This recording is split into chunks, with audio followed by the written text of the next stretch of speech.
हमारे पास में है। ध्यान से सुनिए इस पूरे बात को। देखिए, सबसे पहला जो हमारी सेहत है, हमारी सेहत सबसे पहले किसके लिए सबसे बड़ी संपत्ति है? अपने आप से पूछिए। It is an asset. इसे समझना। देखिए, संपत्ति क्या होती है? जैसे एग्जांपल के लिए मान लो आपने कोई प्रॉपर्टी खरीद ली, एग्जांपल, और उस प्रॉपर्टीज पे आपने कोई अपना मकान बनाया, या फिर आपने कोई दुकानें बनाई, या फिर आपने शॉपिंग मॉल बनाया, ठीक है। और होता क्या है कि हम उस प्रॉपर्टी को हम रेंट पर छोड़ देते हैं, उस दुकान को या फिर मकान को, या फिर कोई और तरह से हमने उसका रेंट पे उसको छोड़ दिया। तो अब उस प्रॉपर्टी की वजह से आपको रेगुलर एक इनकम आनी शुरू हो जाती है। यस और यस। चलो छोड़ो, कोई बात नहीं, अपने प्रॉपर्टी पे कोई मकान दुकान नहीं बनाया, आपने उसको ऐसे छोड़ दिया, तो भी तो जो प्लॉट है वो अपने आप में जो ग्रोथ देता है लंबे समय के अंदर, उसकी वजह से आपके पैसों में आपको बढ़ोतरी मिलती है। तो कोई एक ऐसी चीज जिसको पड़े पड़े वो बढ़ोतरी देती हो, या रेगुलर आपके लिए किसी आमदनी का स्रोत हो, उसे फाइनेंस की दुनिया में एसेट कहा जाता है, संपत्ति कहा जाता है। लेकिन यदि कोई चीज बढ़ नहीं रही और ना आपको उस चीज से कोई लाभ मिल रहा है रेगुलर बेसिस पे, तो उसे संपत्ति नहीं, उसे लायबिलिटी कहा जाता है। क्योंकि या तो चीजें बढ़ रही हैं या फिर चीजें घट रही हैं।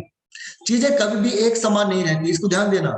या तो चीजें बढ़ रही हैं या फिर चीजें घट रही हैं। इस दुनिया में कुछ भी कांस्टेंट नहीं है, कुछ भी चीजें ऐसी नहीं है जो एक जगह पर टिकी रहेंगी। जैसे एग्जांपल, अब आप अपने आप से पूछिए, आपकी जो अपनी सेहत है, आप क्या सोचते हो, क्या ये लगातार मेंटेन है?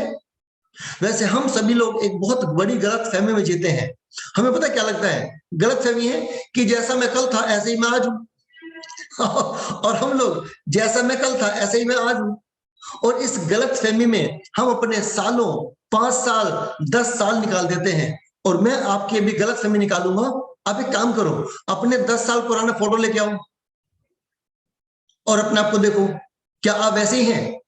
अपने 10 साल पहले के वो दिन याद करो जब आप अपने बिस्तर से उठते थे। 10 साल पहले के वो दिन याद करो जब आप कोई काम करते थे, उसमें कितना मन लगता था।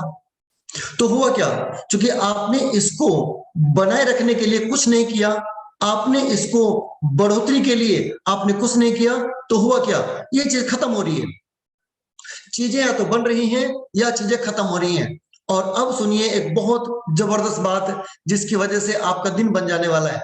पता है, आपका स्वास्थ्य भी आपके लिए एक संपत्ति है। That is an asset.